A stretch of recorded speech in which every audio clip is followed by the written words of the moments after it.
Before the Rings of Power, there were the Silmarils. Before Sauron, there was his master, Morgoth. Before Aragorn and Arwen, there was Beren and Luthien. Welcome to Window on the West, where we explore all the ages of Tolkien's Middle-earth, with your hosts, Jonathan Watson, Michael Grumbine, and Dan Coates. Hey everyone, welcome to Window on the West, where, as we just said, we explore all the ages of Tolkien's Middle-earth. And right now we're exploring the first age in the Silmarillion, and we're going through Of Beren and Luthien. It's the third part, so we've given it its due, for sure, I think. My name is Jonathan. I'm here along with my co-hosts, Dan Coates, down below, and to my well, here it's my right, I guess. to one of his sides. Michael Grumbine, who's back from a nice jaunt onto the West Coast. So welcome back. Good to see you guys. We had a little break last week, but we did post a fun video, podcast about going through a horrible article that was telling us why Tolkien Tolkien is problematic, I think was one of the words that was used in the article. In any case, we are now into the problematic Tolkien and Of Beren and Luthien, where I'm going to stop talking about that because it is not problematic. It's probably, it's one of the deepest stories in there.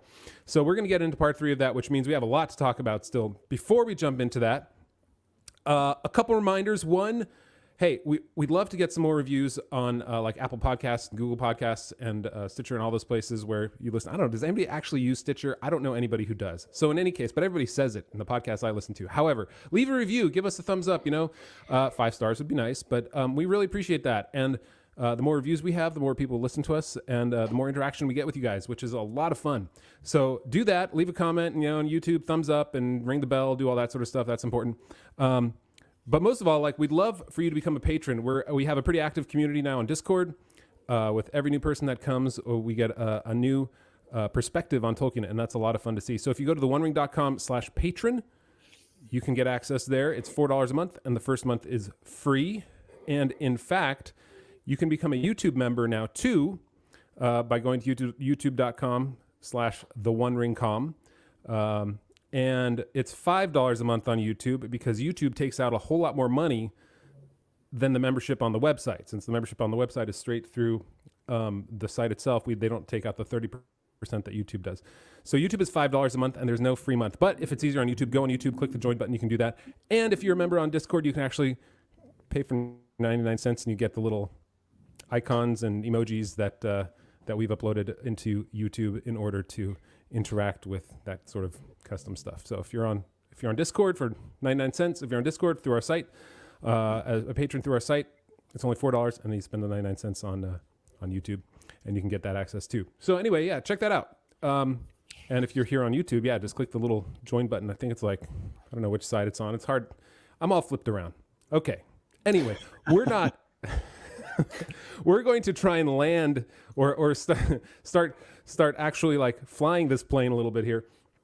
But we're not going to do All That Is Gold Does Not Glitter because we have a lot to talk about. So we're going to jump straight into Dan's Big Thought.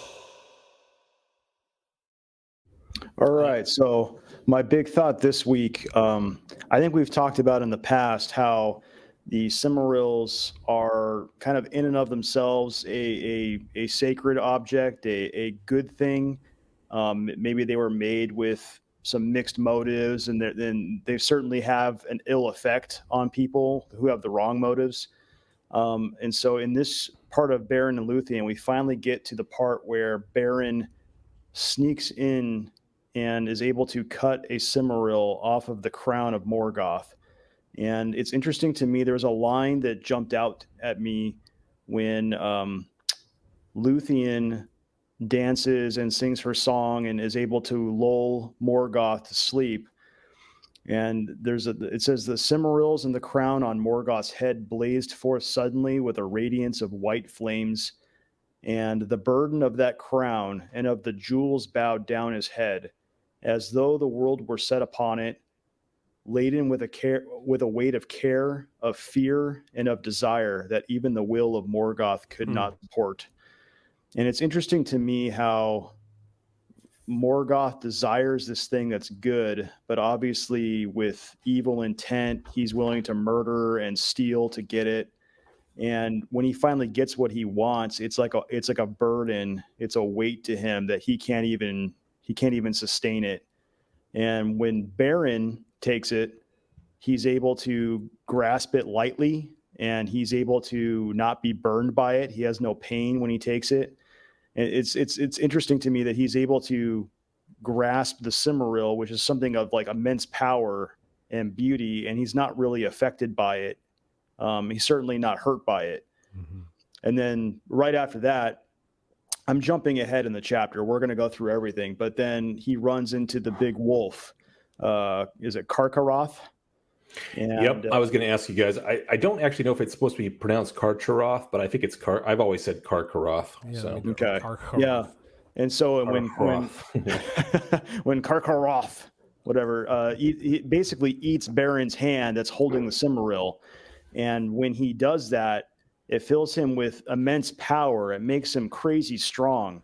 But at the same time, it fills him with pain and madness. He's filled with a flame of anguish, and it sears his accursed flesh, I think is the line Tolkien writes.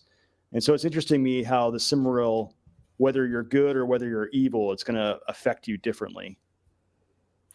Right. It burns him right from the inside. Yeah. Although it takes a long time it doesn't actually kill him, just torments him. So I don't know. What did you guys think about that? Like just that idea that whether you're good or you're evil, the Silmaril affects you differently. Like that you both, in a sense, I would say Beren desires it in some way, but it seems like he desires to grab it almost out of a pure motive, out of he doesn't desire it in and of itself. He wants it for a greater end or a greater good, perhaps. Yeah. I don't know. It's sort of like an amplifier in a way. It feels like of like if the weight of evil is on you, then that weight gets heavier. If the lightness of good is on you, then that lightness gets lighter or more powerful. Yeah. Maybe a way I thought of it too is that the Silmarils in a way are sort of like capturing the music of the Ainur, of the creation of Ea, right? Because it goes with the original trees and sort of the very foundations of this earth in a way. And when you're holding something that is that pure from the beginning in a way, it's like you're singing. But if you're Morgoth, you hold it, but yet you're fighting against it the entire time. In the same way that he was fighting against Iluvatar in creating the discordant melody, the discordant harmony, he was fighting against that. And so it was a weight to him. He always had to fight and push and pull. And so him holding it is a struggle, just like it's always been a struggle for him. But if you're in harmony with it, like Beren would be, like Manwë would be, it's not a burden because you are weaving yourself into that melody rather than weaving yourself against it. I don't know. Maybe that's a little too ethereal, but yeah. So, I think so. The way that passage that you quoted in one of my favorite ones, Dan, the way it struck me was interesting because it's almost as if the Song of Luthien brings out the true nature of the Silmarils. Right, their nature is to shine forth with a radiance, with a holy radiance, and so song again. It's all about the song. This chapter is just so much song. It's unbelievable, but this is the nature of the Silmaril to shine forth, and so they blaze forth. But then also it's interesting the way Tolkien phrased it because Morgoth's head is bowed down almost under, so he wears a crown with the Silmarils on, and the weight of the world and all that is real sort of bends his head down. So it's almost as if the whole weight of the kingship that he claims with his crown is actually brought out and made real, and he can't bear it. And so his head, the might of Morgoth can't uphold that weight. And so his head is bowed, and then of course the sleep takes effect. But one of the passages, it almost seems to give the Silmarils a will of their own. Can I ask one question about that? That line talking about the weight of the world and the weight of care, fear, and desire. And out of those three things, care seems out of place. The weight of care. Do you think that means because the weight of the world is on him. Although it says it's as though the world were set upon it, so maybe it's more of a metaphor of like how heavy this thing is. In the same way that we have the weight of the world, and you have him falling off his throne as an avalanche down at like a hill, or a hill sliding down into the valley. But like that word, the weight of care, is it he? I don't know what to make of it. I'm trying to figure it out. Like, is it the care of the world that he should have but doesn't, or what? No, I read it as like he cares very much about the Silmarils. He's obsessed with them. So it's the weight of it's kind of like with the ring. Like you're just obsessed with it. You're constantly focused on it. So the like weight you say, the weight of care of the Silmarils, the fear of the Silmarils, and of desire of the Silmarils. Like maybe just you're so focused on it that that's all you care about, and you're afraid to lose them, and but you desire them at all times. That's kind of how I was reading that. But maybe I don't know. I agree with you, Dan. I think that's the care. I think it's using Morgoth's own weakness. So in his care, his overweening focus on the Silmarils, in his fears about losing them, about the elves, about the Valar, in his desires, his desire for the Silmarils, his desire for power, his desire for Luthien, which has just become his downfall. Because remember, he strips away her disguise when she enters the room, but she offers him to sing for him. And then so he pauses and he thinks a thought of lust about what he's going to do with her. And that weakness of lust is his downfall, because that gives her the chance to disappear into the shadows and then cast her spell upon him. But all of that fear, desire, care becomes like a physical weight. And it's that flaw. It's all of his flaws, essentially, his sin, if you want to talk about it that way. That bears down upon him like a weight, which is a common theme, obviously, in Western civilization, is that our sins have a weight to them that we can't bear. And in this instance, Morgoth can't bear the weight of his sins as brought out but interestingly, initiated by first Luthien calling forth the light of the Silmaril. So she calls forth their nature, and then she calls forth the nature of his sin, and the two things together crush him or bow his head down, and that allows her to drop her cloak over him that she has woven, remember, from her hair, and set upon him a dream, dark as the outer void where once he walked alone. So this is actually like, this dream is just it's complete nothingness. It's utter void. Like she blacks him out, essentially, literally. Hard elven uppercut. That's right. And he falls prone on the floor, and all of his court is asleep. And then the only good thing ever to come from Celegorm comes out, or is it Curufin? I can't remember which one. Angrist, you mean? Yeah, the blade. The only good thing, which was Angrist, Angrist can cut through iron like a green sapling, like a knife through a green sapling of wood. And so he cuts the Silmaril with Angrist. And then there's this moment, and this is what's I found two things interesting. First, and from the iron claws that held it, he cut a Silmaril. The iron claws, I'm presuming that the iron crown has like kind of claw-like protrusions that each of them hold a Silmaril in them. So he cuts one loose. And as he closed it in his hand, the radiance welled through his living flesh, and his hand became as a shining lamp. But the jewel suffered his touch and hurt him not. It's interesting that Tolkien gives agency to the jewel in that regard. It doesn't say, but he wasn't hurt. It says the jewel suffered his touch. In other words, it allowed him to touch it and hurt him not. So the verb is in the active voice, and hurt him not. So the jewel is choosing not to hurt him. So the jewel almost has its own. I mean, I think its nature has been brought forth. I don't actually think the Silmarils have an intention. But they may be somewhat similar to the way the ring works sometimes, maybe in this moment, maybe through the Song of Luthien, because we have something similar language when the jewels don't suffer Morgoth's touch and they burn him, and it uses the active voice there too. So anyway, it's interesting that Tolkien's giving a kind of agency to the jewels, but didn't he give that agency in the beginning though to them too? Wasn't there a Where I know of two places. One when they burn Morgoth, and one when in this instance. Let me try and find it. You go on. I'm going to see if I can find what I mean. Okay. All right. But interestingly, then Beren has an idea, and almost this idea, like I agree with you, Dan, his first idea to take the Silmaril was pure. He's the only person so far that has taken the Silmarils with a pure intention, a Silmaril with a pure intention. And so the Silmaril suffers him to do so.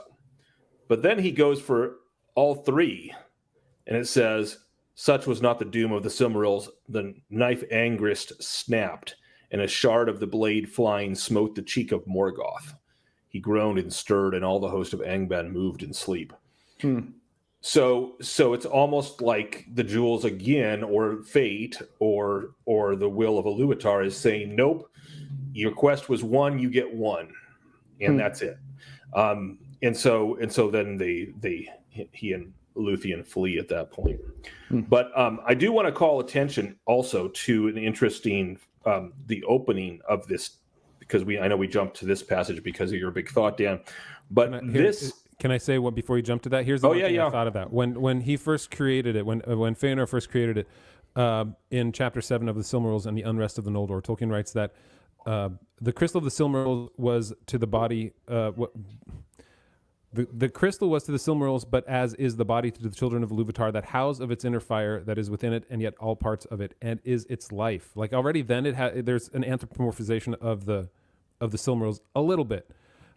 Because it talks about, and the inner fire of the Silmarils, Fëanor made of the blended light of the trees of fire. And inner fire is something that they talk about like with Fëanor and a servant of the secret fire. Like so there's already, I feel like, in the very beginning, there's more than it's more than just a jewel. It's more than just a gem because it houses more. It's not like the ring has its own desire to return to its master. But anyway, in my reading, that's what I feel like. I could be, reading too far into it. I would agree. I don't think that's too far at all.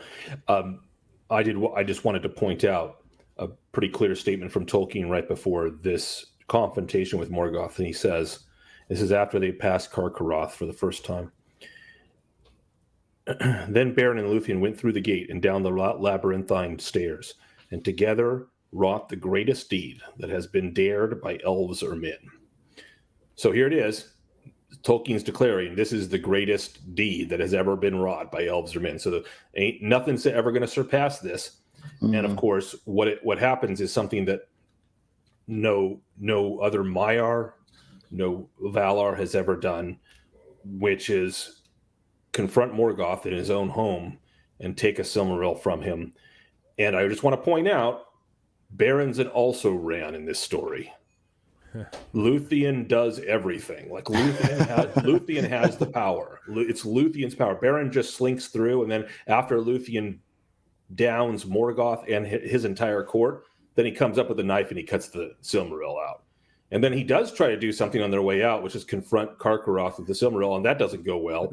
So I'm just pointing out this is the opposite of the patriarchy, just for the record.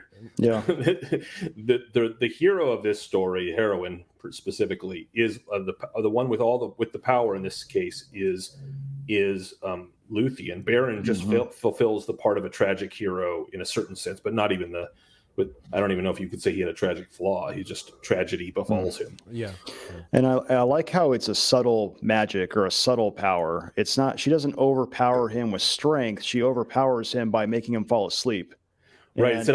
You mean she didn't do a Hadouken? No. Right.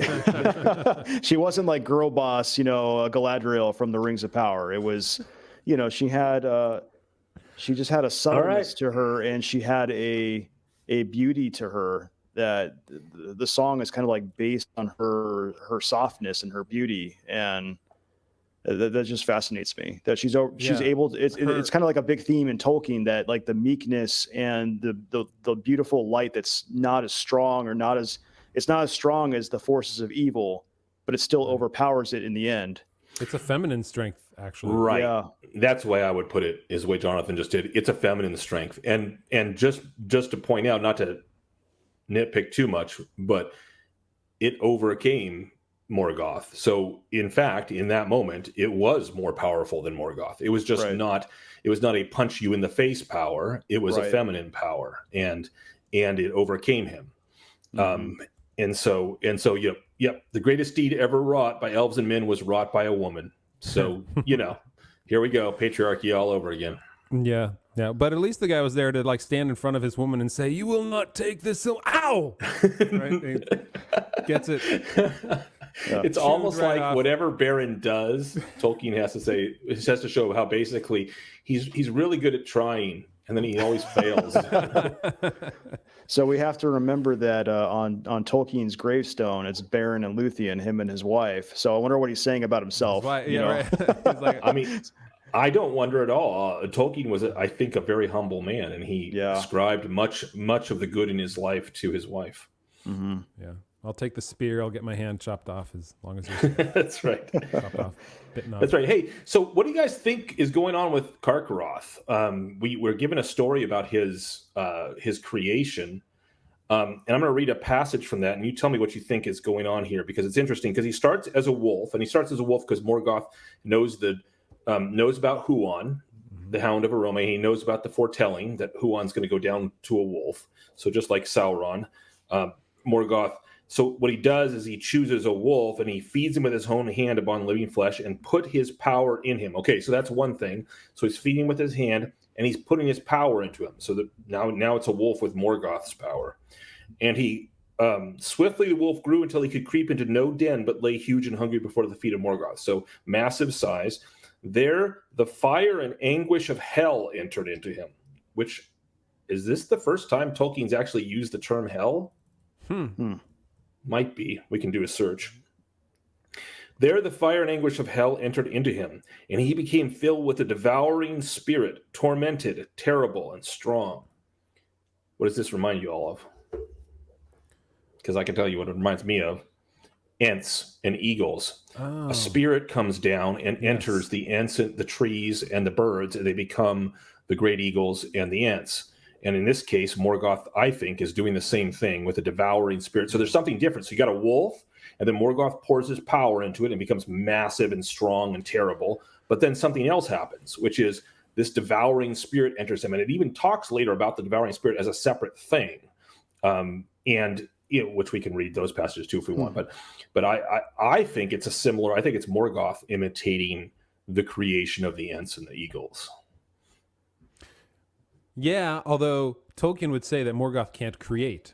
He can imitate. He can twist. Imitate. So, but perhaps he called a spirit in the same way that Ungol. Well, he calls spirits to attack the moon, right? That's true. Yeah. Okay.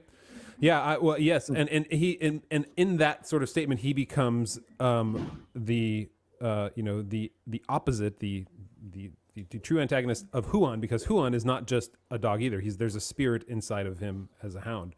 That comes from Valinor too, which in the same way, I look at him more as like you would say the Ents or the Eagles, that he is more than just a hound that can go, "Who, Baron?" Something like that. So, like the Scooby-Doo. Scooby-Doo, Tolkien's Scooby-Doo. Yeah. Oh man, that would be so bad. We don't get like a real clear description of what kind of hound. Maybe it's like a basset hound or, big giant basset hound. Yeah, I don't know. It's funny. Don't they call him a wolfhound? Or did I just maybe make that up? they do. Maybe, yeah. I mean, maybe that would make more sense. Literal. Maybe he's just literally a wolfhound, like he hunts wolves. So, or maybe that speaks to something like his form. Okay, so we've talked about how they do the greatest deed ever wrought. They get a Silmaril. They're carrying it out. All looks good. Nobody opposes them, and they get back, and Carcaroth can't be held down. Nobody puts a baby in a corner, so Carcaroth is out again. Mm-hmm. And so Beren does another one of his heroic things that ends in tragedy. I mean, I guess his WWF move didn't end in tragedy. That was successful. So he should stick to MMA, but he doesn't. So he tries to get Carcaroth to fly from the fire and the light. So this is where the second place where we hear about the devouring spirit. But Carcaroth looked upon that holy jewel and was not daunted. And the devouring spirit within him awoke to sudden fire. So there's something inside of him. It's almost like he's possessed. Yeah. It's almost like it is the fires of hell. So it's kind of possession. Because awoke to a sudden fire, and gaping, he took suddenly the hand within his jaws, and he bit it off at the wrist, leading to what will ultimately be the funniest macabre joke of Tolkien's Silmarillion later on. Do you know what I'm talking about? All right, I'm going to fast forward to it. Okay, I don't. All right, here we go. So later on, in a few pages, Beren and Luthien. Beren has been brought back from the dead. They've spent some time together, and ultimately felt bad about keeping Luthien. So Beren takes her back to Doriath, which has been in a real downer slump since Luthien left. And for some reason, we're supposed to care about Dairon the minstrel. So whatever. he goes off and becomes the greatest minstrel ever after being a twerp and betraying Luthien multiple times already before this. But I think Tolkien liked Dairon because originally he was actually Luthien's brother in the. You might be right. Yeah. Okay. Maybe All right. Felt like So there somewhere. So anyway, Dairon's the guy with the boombox outside the window that gets rejected. that's right. Yeah. That's right. And so he goes back, and Beren comes in and presents himself before Thingol. Then Beren led Luthien before the throne of Thingol, her father, and he, that's Thingol, looked in wonder upon Beren, whom he had thought dead, but he loved him not, because of the woes he had brought upon Doriath. But Beren knelt before him and said, I return according to my word. I am come now to claim my own. And Thingol answered, what of your quest and of your vow? But Beren said, it is fulfilled. Even now, a Silmaril is in my hand. And then Thingol said, show it to me. And then he holds up his stump because literally the Silmaril is in his hand. In the belly of Karkaroth. So it's another one of those I am no man kind of moments that we talked about in our extended podcast. That's exactly right. Ago. Very literal joke. Yeah. Even now, a Silmaril is in my hand. Yeah. Although he calls himself the Camlost, another name, the empty-handed. I'm like, but wait, your hand isn't empty. You are the no-handed. So, well, technically, he has one other hand, right? That's true. So, man, we're jumping around. I don't know if we need to go through this here point by point, but after they leave, so what happens after they leave is they are saved, or after they get out of the gates of Angband, they are saved by the eagles. Dun, dun, dun. So what's interesting, like, let's talk about the eagles for a second, because the eagles, all they do is they save people. They're not there to actually have agency. Right. They don't push the story forward. They just make sure the people don't die. Right. At least at first. I mean, look, Tolkien's like, I invented this term, eucatastrophe, so I'm darn well going to have some characters, and that's what they are. That's all they are. They are the eucatastrophe that just keeps showing up and saving everything. Yeah, and as they're flying, as they're being taken to the borders of Doriath, Tolkien does write that Luthien espies the Vale of Tumlodden and Gondolin below, which is interesting, and which is something that one of our patrons asked, and we're going to talk in our extended podcast. So if you want the extended podcast, go to theoneing.com/patron or become a member. Yep. And there's a cool painting by Ted Naismith about that moment exactly. Wait. What? There it is. There it is. Nice. The eagles flying with Beren and Luthien over Gondolin. That's a great one. I don't think I have that. That's in the Silmarillion illustrated edition. Yes, sir. The Ted Naismith illustrated edition of the Silmarillion. Wow. Yeah, that's good. So they go there, and as you mentioned, right, they don't head straight back into Doriath. They hang out for a while. They hang out for a while, and Beren's like, "Oh, this is a prince. I can't. Like, why are you? This is no life for you anymore." Right. And eventually, as you mentioned, they make their way back to Menegroth to see Thingol. But in the meantime, Carcaroth is destroying a ton of stuff. He's on the edges of Doriath. He starts making his way there. Yeah, he's like a giant kaiju monster, just destroying the whole. He area. is. Yeah, that's right. He is. He is the kaiju. I was going to call him, in the spirit of our last reading of hyphenated names with Wolf, Beren, and Vampire Luthien. I was going to call him Silmaril Carcaroth, but I like Kaiju Carcaroth better. So I'm going to go with that one because it says, And this is the quote after he runs off with the Silmaril and Beren's hand in his belly. Of all the terrors that ever came into Beleriand ere Angband's fall, the madness of Carcaroth was the most dreadful, for the power of the Silmaril was hidden within it. Now think about that. We just we read passages and from chapters where the dragons come forth and lay waste, and whole regions are destroyed from the fire. Like, doesn't matter. He's worse than them. So he goes on this massive rampage, basically slaughtering everything. And as Jonathan mentioned, he comes to Doriath, and the girdle of Melian is of no account to him because the Silmaril basically pushes it out of the way, and he enters Doriath, and everyone flees before him. So it's time to go on a hunt. Before he went on the hunt, there are a couple quotes that one in particular that I thought was interesting, about how Beren and Luthien returned to Doriath, hastening from the west, where the news of their coming went before them like the sound of music borne by the wind into dark houses where men sit sorrowful. And I like it, there's a feeling to that where you're sitting alone, and then you just hear off in the distance like a beautiful music that starts, getting closer and closer and closer, and just wondering what it is. And I like the way that he did that. He's not. It's like they didn't come in, and again, speaking to what you mentioned earlier, Dan, they didn't come in with guns blazing, with like, look, we've succeeded, or like we're back. They came in gently with song, and not with fanfare. He obviously didn't have the Silmaril, but they still came. I mean, you'd think that with Luthien coming back, there would be much rejoicing, or that would be a big thing for them. But Beren couldn't clap, so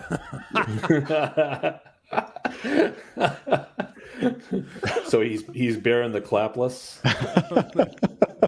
Clap lost.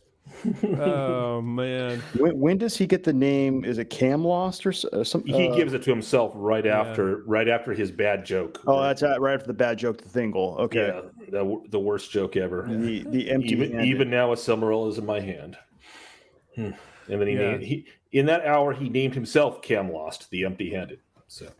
Yeah, I like how he's just sitting back. He's like, you know what? I'm going to call myself Camlost. Like, he's making up his own nicknames. And then he has the other one with the other Erchamion. Yes. What is that? I can't remember. What does that one mean? I remember that, but I just can't remember. The one-handed. The one-handed. Okay, so he's the empty-handed one-handed. There. I just like the fact that he gives himself a new name after telling. You can see him like sitting back. He's like, yeah, that was a good joke. That was fantastic. That was so good. I deserve a new name. I name myself Camlost. Yeah. Oh man. All right, let's draw back to the hunters. As they turned east and north, following the course of the river, they came at last upon Carcaroth, the wolf, in a dark valley. And we are near the sad moment. Right. So the wolf hides at first, and they can't find him. So they set a guard all about the valley, or the thicket, rather. And so shadows grew long, but then before too long, Huon gets impatient. Turns out Hound of Arome doesn't have all the virtues. He does not have patience. So he goes in, and Carcaroth uses that moment to. The way I imagine it, it's like this huge dark thicket, and Carcaroth somewhere inside, and he hears Huon coming, so he like leaves through another side and then rushes out upon the party, upon Thingol, it says, which is interesting because he doesn't aim himself for Beren or Luthien. Actually, Luthien's not there. Sorry, but he doesn't aim himself for Beren. Maybe he figures he's already got a piece of Beren, literally. So go for the king this time. But Beren tries to interpose himself. And then he does turn his attention to Beren and swiftly Beren strode before him with a spear, but Carcaroth swept it aside and felled him, biting at his breast. So he's basically like gnawing and destroying him from the outside at his breast, and then gets jumped upon by Huon, and then begins the Carcaroth, the Kaiju Carcaroth versus Huon fight. It's like Pacific Rim, except exactly Tolkien style. Have you guys seen the picture of Carcaroth killing Beren and Huan leaping on him from No, the do you have it there? I do. Hold on. Let's we'll describe it here for. Oh wow. There you go. That's nice. That's Nasmith again. That is everything. Yeah, that's. Let me see if I can get it to focus. Hold on. It's all right. It's all good. Hmm. Yeah. There we go. There it is. Yeah, for some reason that's a little smaller than I was envisioning in my head. I was thinking like a big giant, size of a house wolf or something. But yeah, I agree with you, Dan. I don't envision Carcaroth that small. I just think it was probably for the purpose of the picture itself. sure. Yeah, like they're normal sharks and they're great white sharks. Like Carcaroth is the great white of wolves, or great black anyway. But great black, yes, right. I do agree with the coloring. I think he should be a dark wolf. Yeah. So it's at this point that Huan slew Carcaroth. Man, it's hard to say that over and over again. Carcaroth, and his own doom long spoken was fulfilled. And I'm disappointed that we don't know what Huan says to Beren. It's kind of like one of those moments in cinema where somebody says something to somebody else and they don't let you hear what they say.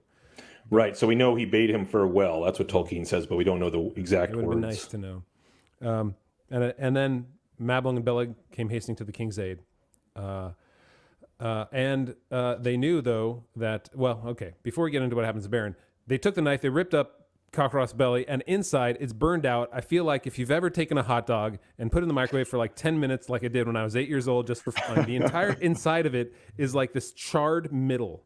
Like the rest of it's hard, but it's this charred black tube in the middle. And that's what I feel like Carcaroth is like he's just charred on the inside, right? He's still somehow living, but just charred. And that begs the question, like, how is he living if his insides are just charred? I mean, I think I have a theory, but I don't know what you guys thought of it. Did you think about that? Is that I just think because he's possessed. I think the spirit inside of him is driving him on. Yeah, I mean, if it was a normal wolf, I would if the probably spirit be dead. has become more powerful than the original wolf, then yes. I don't think it's that important to like worry about why he would still be alive. I mean, you could say that this is I never liked how they did this in Star Wars, but they brought like Darth Maul back, and the only thing like after Obi-Wan killed him, like or Obi-Wan sliced him in half at the end of the Phantom Menace, they brought him back in the Clone Wars TV show. I didn't watch it. I just know a Clone Wars thing. Yeah. But the only thing that kept him alive was his hatred and his hatred with the dark the dark side of the Force. So that's like Carcaroth. He's like he's the life of the dark side. Star Wars does that. Marvel does that. It's the hatred that keeps the Hulk alive when the Hulk is. But Carcaroth is not coming back. No, he is not, because we don't do that in Middle Earth. Except we're about to. Right, and it's not the fire of the Silmarils that chars him, right? Because the hand is still unsullied; it's still completely intact inside Beren's hand. See, I think it is the fire of the Silmarils that chars him, just like the fire of the Silmarils burns Morgoth when he tries to touch it.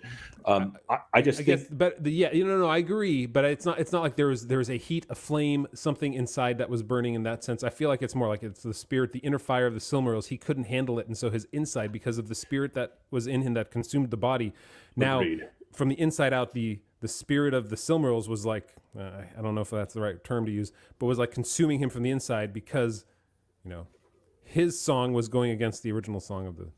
Well, and if you think about it, so he's been rampaging through the region. So the way I think about it is the Silmarils do have a light and a fire in them, and it is burning Carcaroth, and he should be dead if it weren't for the devouring spirit that was inside of him, keeping him alive. And in the same way, it burned Morgoth when he first... And it burned Morgoth as well. But the difference is the line where it says that the Silmarils suffered Beren's hand to hold them and did not harm it. So they maintain his hand, and they do more than just don't burn it. They preserve his hand, because his hand, after being in the belly of a wolf for whatever weeks or months or whatever it was, maybe years, because Beren's been living with Luthien for a while out in the wild. All that whole time, his hand's been inside of Carcaroth. So, and they find that it's preserved. And the quote that the word Tolkien uses is incorrupt. Yeah. Although, like turning off. Okay, I'm not going to make that analogy. However, like his hand essentially it is no more once Mablung reaches forth to touch it. The hand, right. So the hand just disappears. Mm-hmm. Yeah. Like a holodeck. You said you weren't going to do it, and then you did it. Sorry. I've been watching Deep Space Nine lately. And here's what I like. What I really like about this passage is the turning point in Thingol. So right before this passage, it says, "There they fought to the death, they being Huon and Carcaroth. But Thingol gave no heed, for he knelt by Beren, seeing that he was sorely hurt." So here we go. Here's the king, who we've been told over and over and over again has no love for Beren. And he's mere feet away is this spirit of death and destruction worse than Glaurung and Huon the Hound of Rome fighting to the death, and Thingol's like, yeah, don't care. Turn my back on them because Beren's here sorely hurt. So you can imagine him tending to Beren or trying to. Yeah. So this, I see this as the turning point in Thingol where he comes to accept and honor Beren. Yeah. Yeah. It certainly seems that way. And it is at that point that they call him Beren Camlost, right after he passes, that he is empty-handed still. Because they're like, fine. It's like he got it, and now it's empty-handed because now it's right there with Thingol. Thingol has it now. Yeah. Yep. They're like, fine, we'll use your cool new nickname, whatever. You earned it, I guess. Yeah, we like the other one, but sure, we'll use the joke name. That's fine. And Beren doesn't die immediately. He doesn't say anything else after. He says, "Now is the quest achieved." He said, "Am I doomed full rot?" And he spoke no more. But he does stay alive while they carry him back, because it says that he does look upon Luthien one last time. That's right. And Luthien, she set her arms about Beren and kissed him, bidding him await her beyond the Western Sea, which is interesting because he wouldn't go to beyond the Western. Well. Is she talking about the Halls of Mandos there? She is, which is very interesting, because this men don't go to the Halls of Mandos, right? So here's I had a Google Maps moment. It's like, do you want to have a stop in the middle of your point A to point B? Please click here for a stop. It says, "For the spirit of Beren at her bidding tarried in the Halls of Mandos, unwilling to leave the world." So it is as if the spirit travels west. So Beren's spirit travels west in death, and it's going to go past Valinor and past the Halls of Mandos, but it stops because Luthien bid him to stop. So he stops in the Halls of Mandos, which has got to be a kind of an awkward moment for Mandos. It's like, okay, a man, never seen that here before. Yeah. And all the elves are like starting to step back. They're like, what's what going on? Is this? Who's this guy? And he's off in a corner by himself. He's the cast out, bullied. And then comes one of the most, if not the most amazing end of life scenes, because Luthien does that thing which elves can do, which is just will herself to die, and her spirit goes to the Halls of Mandos. So her body falls lifeless into the ground, and her spirit goes to the Halls of Mandos, which she's supposed to because she's an elf. I mean, technically she's half Maiar, half elf, but she is an elf, and then she sings this song. And if we thought that the song that she sang before Morgoth was powerful, this one is even, and this is what I love about Tolkien, like the song of conflict, the song of power that is the greatest deed ever wrought by elf or man, according to Tolkien, is still, I mean, you think of it as like an adventure deed, right? Because you have a foe. And so this is the greatest deed ever dared, says Tolkien. But now we have a different song, which is even more powerful. The song of Luthien before Mandos was the song most fair that ever in words was woven, and the song most sorrowful that ever the world shall hear. Unchanged, imperishable, it is sung still in Valinor beyond the hearing of the world, and listening the Valar are grieved. For Luthien wove two themes of words, the sorrow of the Eldar and the grief of men, of the two kindreds that were made by Ilúvatar to dwell in Arda, the kingdom of earth amid innumerable stars. And as she knelt before him, her tears fell upon his feet like rain upon the stones. And Mandos was moved to pity, who never before was so moved, nor has been since. So it's gorgeous, just gorgeous prose there, describing this song. Yeah, it's sort of a study in how do you describe a song without hearing it, but trying to give you a sense of the impact and the feeling that you would have upon listening to it. And you can only do that by describing how people react to it. That's right. Not by, it sounded beautiful and lovely and wonderful, but no, the Valar are grieved, and they continue to sing it. And Mandos wept, right? Like rain upon the stones. All these things that try to communicate the power of the song without describing the power of the song. Right. Actually, just to be clear, I think his his tears were rained upon the stone. Oh, sorry. Yes, right. And Mandos was moved to pity. Sorry. Yep. Good point. So I just don't want to like have a picture you're right. of Mandos like wasn't crying. emo Mandos like pouring out like rain upon the stone. That's the Amazon version. Mandos has man right in his name, so he can't cry. You know? He's got a reputation to maintain. He can't do that. Oh no. Yes, but he was moved to pity. And who knows? There might have been a little bit of wetness. Yeah, a little bit. There's some dust in the air. He was grieved. Yeah. We know that. It's like, I'm not crying, guys. Someone was cutting an onion nearby. So what's funny is one of the questions we're going to deal with on our extended podcast is what happens to Beren's and Luthien's body when they die? Like what? And then they're sent back because that's what happens, right? She goes and Mandos speaks. Is it Mandos speaks to Manwë? He went therefore to Manwë, Lord of the Valar, who governed the world under the hand of Iluvatar, and Manwë sought counsel again in his inmost thought, which I think this is the second time that we hear that directly, his seeking counsel in his inmost thought. I didn't look up inmost to see if that is that's how he puts it. Yeah, I don't remember the use of that term. I know he sought such counsel with regard to Yavanna and Aule and the Ents and the Eagles. Yeah. So I'm curious to see how he wrote it there too. But where the will of Iluvatar was revealed, and what was the will of Iluvatar? To bring him back, to give him choices, to say like, you know what? Because of the greatest deed ever done in the history of Middle-earth and the greatest song ever sung in the history of Middle-earth, he was moved, or, this was originally written in the Doom of Mandos. But yeah.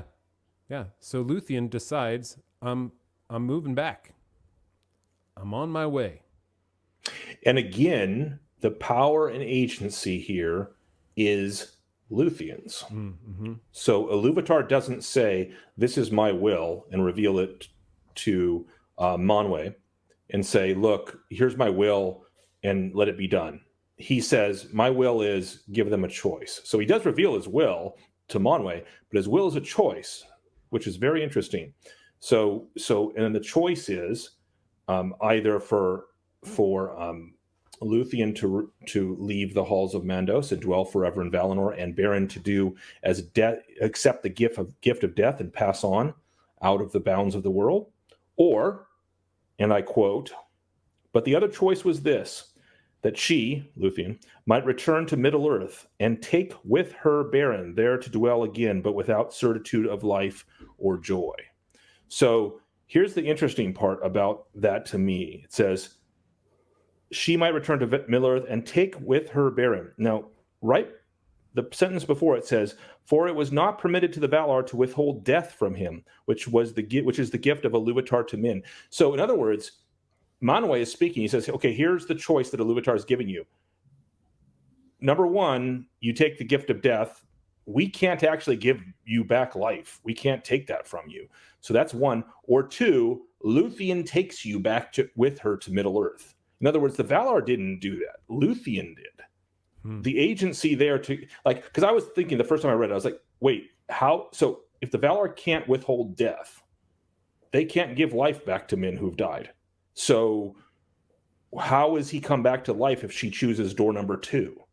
And the answer is in the words, she might return to Middle-earth and take with her Beren there to dwell. So just like she held Beren in the halls of Mandos by her words, telling him to stop there, and then he did, as no man has ever done, it's her power, the power of her words, that then sings the song, moves the Valar to pity, and then Iluvatar gives her a choice, and then by that choice, she takes Beren back. Agency is hers every single step of the way. It's really interesting. Though to be clear, it's not her power that allows her to come back. It is Iluvatar's choice that is allowed to her. That's right, So but he works agency, right, her agency is in the choice, not in executing how that choice executes itself in the world. Okay, I agree with that. So the power is Iluvatar's, except he has that power exercised through her choice, Yes. not through the Valar giving life. He doesn't say like, choose door number 2, then the Valar will give life back to Beren, and Right. you will get to go back to the Earth, and you'll live together. Choice number 2 is take Beren back with you to Earth. I don't know how that works, but she does. But she does, and that's it's through Iluvatar's power. But the Valar have no agency in this. They didn't. Their agency was to give her the choice, which is speaking the will of Iluvatar. They transmitted Iluvatar's judgment to her essentially, and that was it. They can't do anything else. They can't prevent Beren from dying. So it's fascinating to me when I read it carefully this time, because I think he's carefully putting having the will of Iluvatar enacted through Luthien herself, as we see every single time. Luthien staves off certain death over and over. Luthien brings about the greatest deed ever dared by elf or min through the power of her song. Luthien does something which no one has ever done, which is cause a man to tarry in the halls of Mandos. Luthien moves Mandos to pity, and then Luthien is given the choice by Iluvatar to take Beren back with her if she chooses to Middle-earth, and she does. And to accept the gift of men. And accept the gift of men so that she will then die herself. Yeah. I was just thinking about that. Is the elves are tied to the earth. They're tied to Arda. But that's never referred to as any gift or any sort of bestowment from Iluvatar. It's just their nature. It's just that's exactly right. Whereas men are only explicitly ever referred. Death is only like that is their gift, and so it's not like giving her mortality was an actual gift. It was like, look, I'm going to give you this now that I've given to men, and now you can honor that gift as well, rather than I'm taking something away because you don't get to live until the earth dies. I was just it just struck me as like she is accepting the gift now. He's doing something that Iluvatar is doing something that he didn't expect to do, which is transferring a gift. He's it's like taking a white elephant gift, stealing it from somebody at a Christmas party. You get the gift at the end. You take the best one because you're the last one left. So they're sent back, and Alone of the Eldalie, right? Alone of the Eldar, she has died indeed, although at least up to this point. Right. Because obviously Arwen. She's the forerunner of many in whom the Eldar seeth, though all the world is changed, the likeness of Luthien, the beloved, whom they have lost. She's still like her I don't know. They're joining and they're sending back sets forth many things in motion that then we see change the entire world again.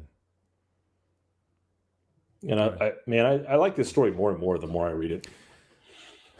There's a depth to it that I think reading it the first time you just don't get. But going through it like this, like I've spending essentially a month reading this, and I've probably read through it like 3 or 4 times, and then listened to it in the audiobook once as well. I get there, and talking over it with you guys, you hear so many different things that you would have missed, and you get to speak more about those things. Yeah, so this has been amazing. Anything else to say about the whole story here before we get into our extended podcast? We are going to deal with some questions from our patrons, including like we talked about, what happens to Beren's and Luthien's body. What about that Gondolin scene? Like, is there anything to be taken from that? Or what about when, like, where was it written in comparison to Aragorn Arwen? And so we're going to talk about a few of those things in the extended podcast, which you can only get if you're a patron. But guys, any final thoughts on of Beren and Luthien, other than like it is better the second time around, or the 17th time around, because I've gone through it so many times. Although I have a feeling I'm going to like the Children of Húrin a lot better too on the second time, in this very slow, deliberate approach to reading the Silmarillion. What's interesting is I was looking up, I was just doing some research, and there, here's the thing: is like there's so many there's so much Tolkien that you can consume. It feels like you could spend an entire like 10 years and still be reading everything and trying to, ingest everything that's talked about. But these, this version of the Silmarillion of Beren and Luthien is primarily taken from, I think, 2 drafts of the Quenta Silmarillion that Christopher Tolkien took and put together into one better cohesive story. So I need to go back into it and look at some of those differences and how he put that together in order to create the better cohesive story, because Tolkien really never finished the narrative in his full final format of like, this is the story of Beren and Luthien, I am done. Just like Vin Diesel, he was done. We're gonna talk about that in our extended podcast too. Vin Diesel. We're gonna talk about Vin Diesel, which y'all have been waiting months for. I know. Yeah. So yeah, I guess just as you're talking, like this whole story of Beren and Luthien, obviously I'm going through it the first time with you guys, and it does seem to be like an encapsulation of so much of what Tolkien's all about. It's man and elves coming together. It's light versus dark. It's finally going into the belly of the beast and actually facing the big bad Morgoth. Well, going into the belly of the beast in 2 different ways too. That's what you were talking and you have about first. And you have like I think that through line for me of when I read Tolkien is the overwhelming power of evil and how it's overcome through like meekness and subtle. The subtle power of good, and no matter how bad it looks, that good will come out through in the end. And then you also have in this, like you have like a detailed explanation of like them dying and then coming back, and like you just have like this idea. You start getting into the idea of eternity in a sense of like the ultimate picture of everything. And one thing that Michael was saying that I really liked was how, when Morgoth had the Silmaril, it's almost like he finally attained it, and through his possession of it, it was lessened, it was dimmed, and it wasn't until Luthien comes that it lights up again. And I thought that was really interesting. I didn't pick up on that fully. Yeah, it's in its nature, flaring up in the face of her beautiful song, it becomes more than he can bear, right? Because in its true nature, it's almost like it reminds me a little bit of some of the passages in The Great Divorce by C.S. Lewis, where the weight of the real things in heaven are too much for us to bear. They're almost too real. You can't even walk on the grass because it's so sharp. It's and painful. So real. It's painful. And so the Silmaril, blazing forth into brilliance and becoming its real self, bows the head of Morgoth, the mightiest of the creatures in Arda, or the beings in Arda, as Tolkien said earlier in a previous chapter. So, yeah, it's a fantastic story. It has like all good stories, it has a great dad joke in the middle of it. It's just excellent. Tolkien dad joke. Oh my gosh. Well, all right. So that was great. That's like, how do you close up this story well? I don't know. But if you are wanting a few more things, well, if you like Tolkien, if you do, then I would recommend getting the actual there it copy. is. I think this is the of Beren and Luthien, which is, you know how the Fall of Numenor came out last year? Yes, last year. Yes, sir. Which was kind of an amalgamation of like, okay, here's everything that happens in Numenor, and we're going to put it together in a way that's a little more digestible than trying to find everything in the histories of Middle Earth. This here gives you a picture of how Tolkien wrote Beren and Luthien. It gives you the Lay of Luthien, which is the poetic rendering of that. It talks about what happens after Beren and Luthien die a little bit. And so you get a fuller picture of the entire story of it. But it's not a novel, right? It's not like we took what was in the Silmarillion and we made it more of a digestible narrative and expanded it. It's a lot of notes. It's how Christopher Tolkien assessed his father's notes and helped create the story and tried to create something based on everything that was a full tale of Beren and Luthien. But it's really interesting. So if you enjoyed this here, I'd recommend getting Beren and Luthien. This came out in 2007, I think it was. I'll have a link below where you can get it. But highly recommend it. Although I do like The Children of Húrin better as a standalone story. I think it It's a lot older, newer than 2007. I think it's 2017, maybe. Maybe that's what you're transposing.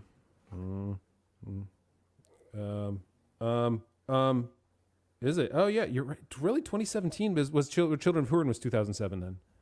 Yeah. Or was that the Fall of Gondolin? I don't know. He wrote a few other books. You're right. 2017. It is in here. So 2017. So it's still relatively recent.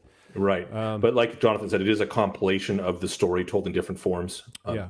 Of which the one we just read is the latest form. So the one in the Silmarillion is the latest. Yeah, and it's almost like it's kind of like it's a defense of how he put it in the Silmarillion in a way, saying like, look, this is what I was left with when my father passed. Like, these are all the different stories. Here's how it started originally, where you had the Tevildo, the Prince of Cats, was originally a character, and Carcaroth was Carcaroth, Karkros, I think, if I remember right. So there, like, it goes through the different names. Luthien had, the different names were different. Thingol was. It has more about Thuringwethel, the vampire lady.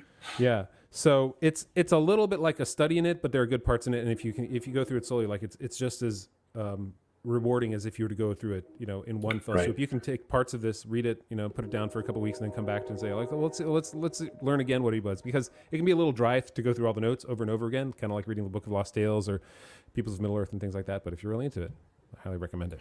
So, all right. We are going to move on into our extended podcast, which you can get by becoming a patron. Man, I feel like I'm hawking like some great deal here as I hate being a salesman, but hey, look, it helps us keep doing this here. It pays the bills, and it's a lot of fun to get all these questions in our Discord. And so we're gonna make this late night even longer and talk for another half hour about all these questions. We're gonna talk about Vin Diesel. We're gonna talk about that wonderful article that says tampering with Lord of the Rings is totally justified. Rings of Power. We're looking at you, and we'll jump into that. So, guys. Bye, freeloaders. Yeah, wait, diving in. No, they're not. We're not saying bye yet, because next week we're doing the entirety of chapter 20 of the fifth battle, the Battle of Unnumbered Tears, because I'm not going to try and pronounce the Near Ninth Arnoidiad. Near Ninth Arnoidiad. Yep. Sounds like a Domino's commercial. Avoid the Arnoidiad.